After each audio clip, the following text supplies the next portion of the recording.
Sensation, le MAG.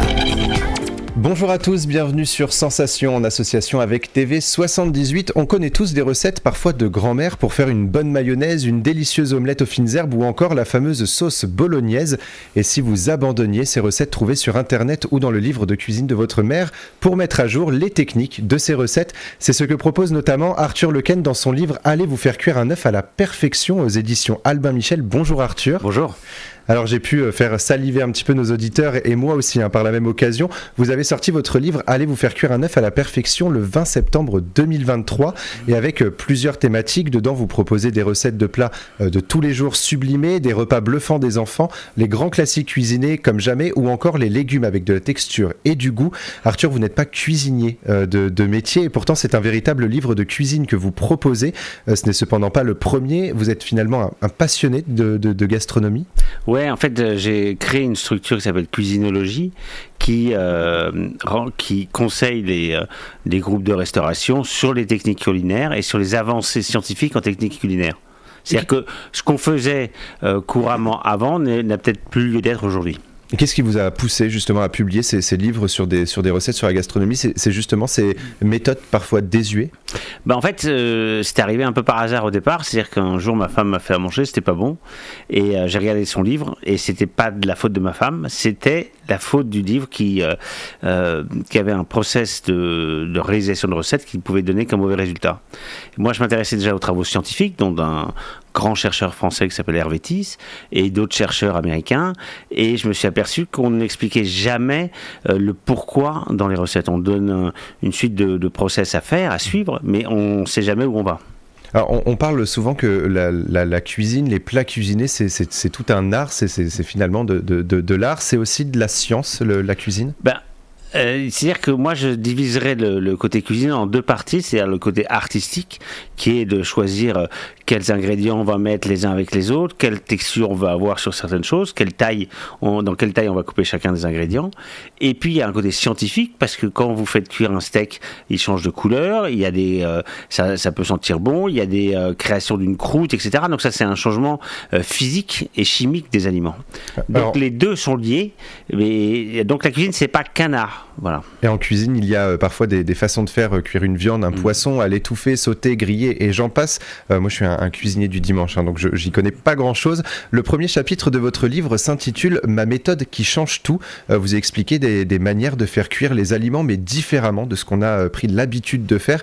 Comment avez-vous mis en place ces différentes méthodes ? Est-ce que là encore, c'est une approche scientifique qui vous a permis de changer cette méthode de cuisson ? Oui, parce que tout est basé sur la science, en fait. Ce livre, en fait, je pars du but. Sur chaque recette, je me dis qu'est-ce qu'on veut avoir. Par exemple, si on fait un poulet rôti, on a envie d'avoir des cuisses bien cuites, mais aussi des blancs tendres et juteux. Si on a un steak, on a envie qu'il soit pas trop cuit sur l'extérieur, qu'il soit très tendre, très juteux.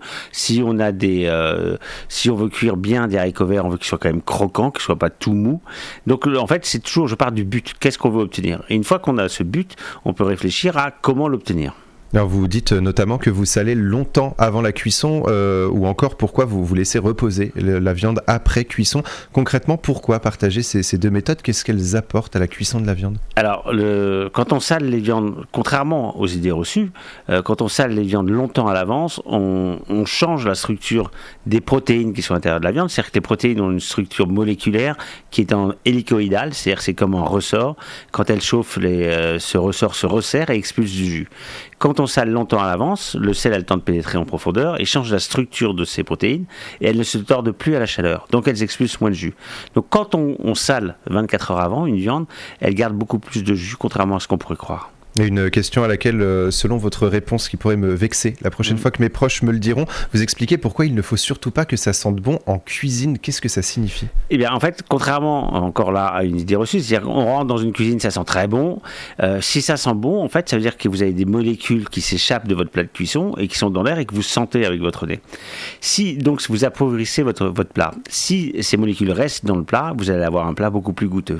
Allez vous faire cuire un œuf à la perfection, je le remonte pour nos auditeurs qui nous suivent également sur YouTube. C'est aussi une œuvre dans laquelle vous partagez des recettes. Vous avez d'ailleurs décidé de sublimer des plats de tous les jours.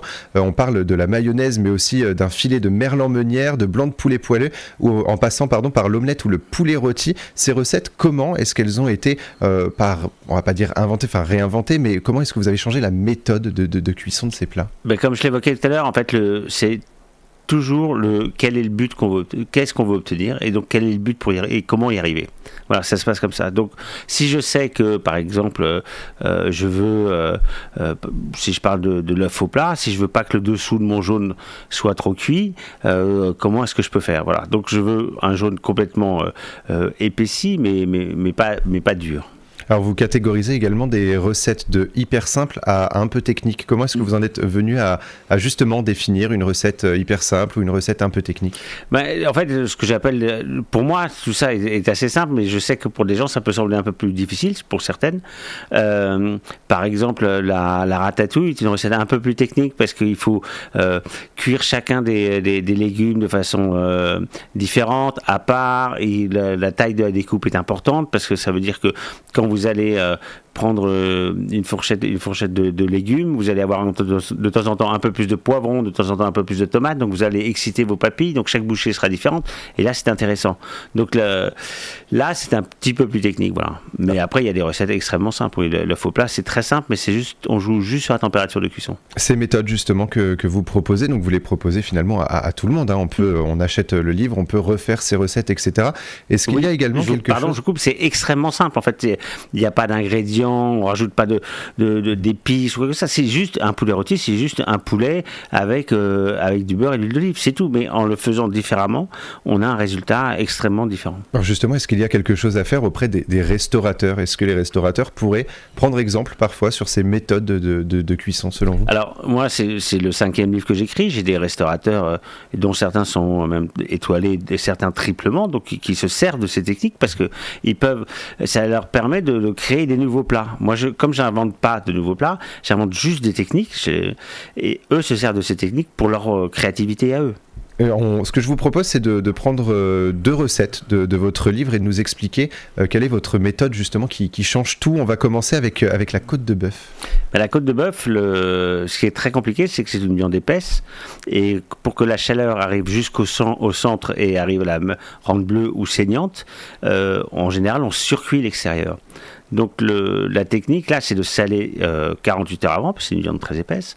Je la laisse reposer sur une grille au réfrigérateur pour que la surface sèche un petit peu. Et une fois qu'elle s'est asséchée, je la fais cuire en four, mais à une température beaucoup plus basse que d'habitude, 120 degrés.